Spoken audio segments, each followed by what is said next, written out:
dernier, je regarde la course automobile de NASCAR et je vois qu'il est écrit Chicagoland dans le haut de l'écran. Je me dis, la course est à Chicago aujourd'hui. Mais en lisant la description de l'événement sur la télé, je vois que la piste, c'est pas à Chicago comme telle, mais plus précisément à Joliette. Donc, Joliette, c'est environ 60 km au sud-ouest de Chicago. Donc, Joliette, un nom qui sonne familier pour nous au Québec. J'en suis allé voir l'origine. La ville tient son nom en l'honneur de Louis Joliette. C'est un explorateur et commerçant né à Beaupré en 1645, qui est connu pour ses découvertes en Amérique du Nord, dont son exploration du fleuve Mississippi avec le père Marquette. Ça m'a rappelé cet excellent documentaire qui s'intitule Notre rêve américain, avec Jean-Michel Dufault et Biz de Loca Locas à l'animation, réalisé par Mathieu Fournier. Ça avait été télédiffusé à Télé-Québec en 2024. Et justement, on apprend dans le documentaire qu'il y a plus de 5000 villes et villages qui ont un nom à origine francophone aux États-Unis. Pour ce qui est de Joliette, par exemple, on a Joliette, Montana, Joliette, Indiana et Joliette, Pennsylvanie. Ensuite, un segment vinyle, un vinyle sur le sport. L'été, on a un grand choix de sports qu'on peut regarder à la télé. Ça peut même aller jusqu'au Calgary Stampede qui a lieu présentement.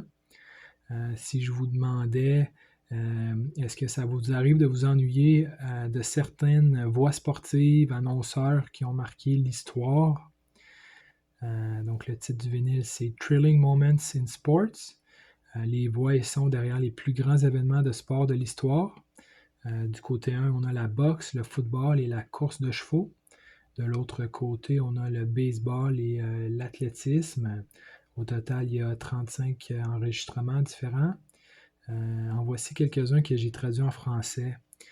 À la boxe, on a Jack Dempsey qui raconte le fameux décompte long lors de son combat contre Gene Tooney pour le championnat du monde en 1927, donc un des combats les plus célèbres de l'histoire de la boxe.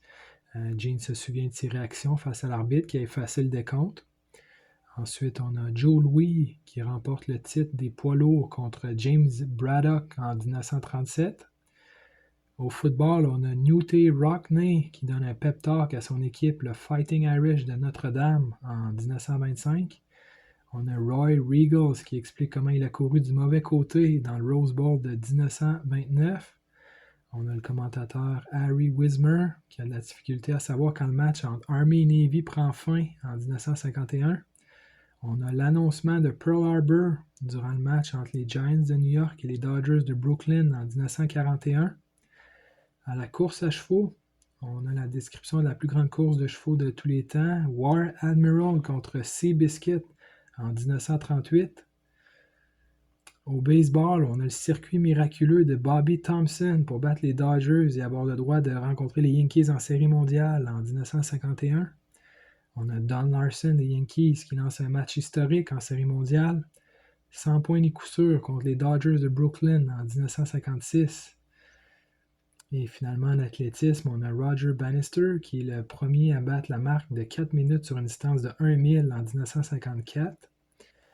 Et pour répondre à la question que j'ai posée plus tôt, moi, ça serait Vince Scully, donc la défunte voix des Dodgers, que j'adorerais entendre décrire un match actuel des Dodgers. Donc, Vin Scully.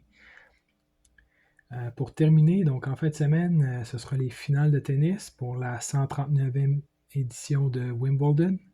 Wimbledon, cet endroit verdoyant qui nous rappelle la beauté de la nature.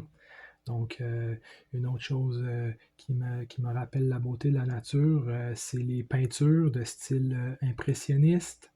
Donc, il y a un beau livre qui s'intitule Londres impressionniste de Eric Shanes, donc qui combine un peu ces deux choses-là. Et je vais vous lire un passage sur Van Gogh dans ce livre-là. Donc, on est à la page 89. Entre avril 1881 et la fin de l'année d'après, Van Gogh donne des titres anglais à de nombreux dessins et aquarelles. Ce penchant doit correspondre à son nouvel intérêt. Il collectionne les anciens numéros de deux hebdomadaires anglais, le Graphic et l'Illustrated London News, dont les illustrations l'ont particulièrement inspiré lors de son séjour anglais.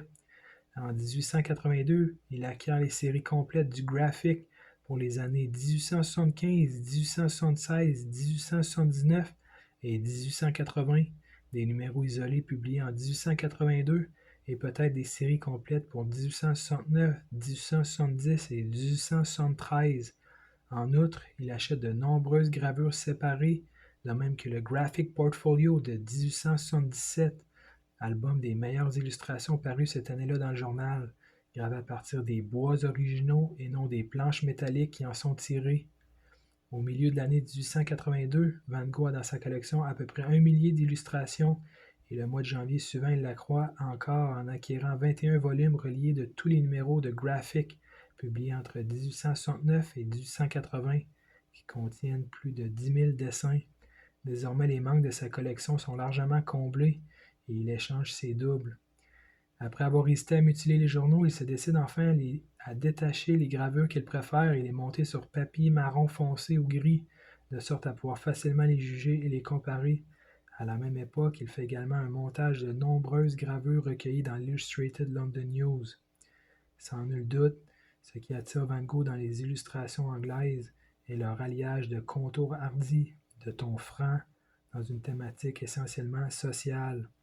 Il est ébloui par l'austérité de la composition, par la compréhension et l'exécution des figures et des motifs les plus courants, cueillis dans la rue, au marché, dans un hôpital ou dans un orphelinat. Ils ont sur lui un inépuisable effet bénéfique. Il dit « C'est dans ma collection de gravures sur bois que je puise le courage de me remettre au travail chaque fois que je suis moins bien disposé. L'énergie, la force de volonté et l'esprit libre, sain et enjoué de tous ces artistes passent alors en moi.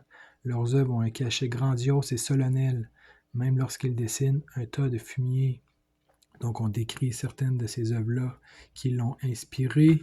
Et ensuite un autre passage. Ces portraits individuels doivent également beaucoup à des gravures anglaises. À partir de 1875, le Graphic lance une série occasionnelle d'études de caractère par divers artistes, intitulée Têtes de gens. Celle de Hubert von Herkomer, comme le gendarme maritime, plaît particulièrement à Van Gogh. Il conserve toutes ses têtes dans un portfolio isolé et elle l'aide à réaliser ses propres études de personnages, tel Pêcheur à Swester, l'un de ses 8 traitements dessinés du sujet. Surtout, les séries Têtes de gens lui inspirent finalement plus de 30 peintures et dessins de têtes de paysans pendant sa période à Nuenen, aux Pays-Bas, en 1884. La série contribue largement à l'élaboration de son premier grand chef-d'œuvre, Les mangeurs de pommes de terre, en 1885. Merci, et sur ce, je vous dis à la prochaine.